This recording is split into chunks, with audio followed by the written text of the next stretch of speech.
Hello and welcome to another video. Today I will give you some styling ideas for a classic pencil skirt.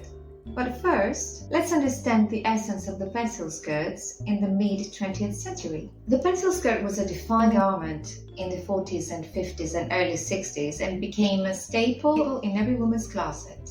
The origins date back to 1908, when the first female passenger on an airplane, Edith, inspired the design. She tied a band around her skirt so that it wouldn't blow in the wind during the flight. The first pencil skirt in 1940 was a shortened version of the hobble skirt, marking a significant moment in its history. It was worn as a part of a suit and the shape was more A-line. After Christian Dior created the new look in 1947, he started to slowly change the shape of the pencil skirt, and in the 50s, the pencil skirt was tapered at the hemline, thus forcing women to wiggle their hips. Well, you can see my Niagara video for proof. And it's how the term wiggle dress was created. Now let's dive into the styling suggestions. A very popular style of tops that was worn with pencil skirts was the twin sets, a set of knit, sweater and cardigan that were matching and were worn together, sometimes with a cardigan worn over the shoulders. I don't have a matching sweater to my cardigan, but I chose to wear this blouse because it's a similar color. And of course, if you can add a matching accessory like a hat, that is lovely. Have you heard of the term sweater girl? This term was introduced in the 1940s and it meant a young woman with a shapely bosom, one who wears tight sweaters. This term became rather popular in the 1950s when actresses like Jane Mansfield and Diana Dors would wear their extra pointed bullet bras with the tight sweaters and cause havoc. I'm wearing mine with a soft bralette, so no pointed boobs here. And I also added a brooch and a scarf in the style of Liz Taylor. Another popular way to wear a pencil skirt was with a polo sweater like this one. You can tuck it in or wear it belted like I have. I also added a beret and my Luluhan booties to keep my feet warm, thus creating a more casual look. A style of blouse or top that women loved in the 50s was the boat neck or slash neck top.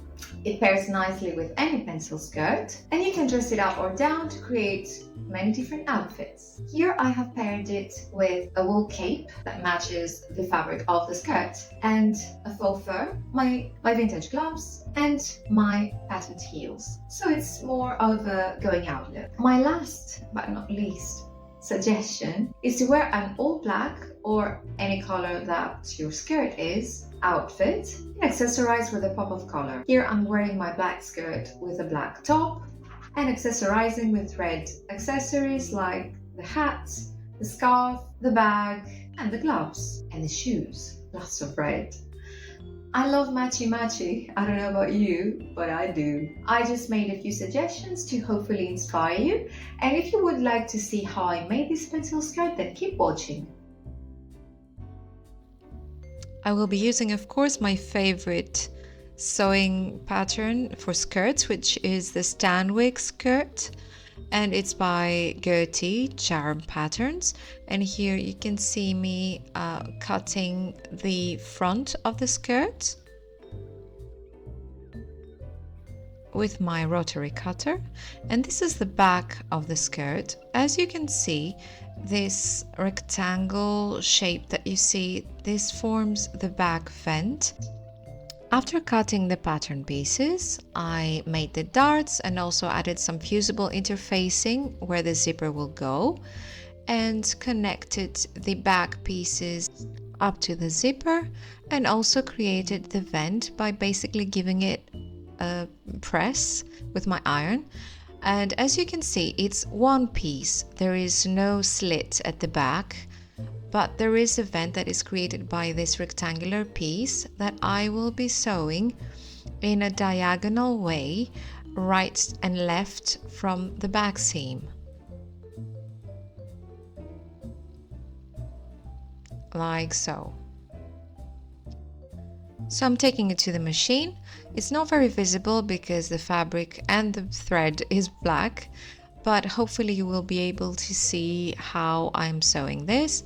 So I'm turning the fabric and keep holding the thread straight in a diagonal way because I cannot actually see underneath, I cannot see the lines of my sewing machine to guide me. So I'm holding the thread as a guide to do a straight stitch from the back seam to the end of the vent.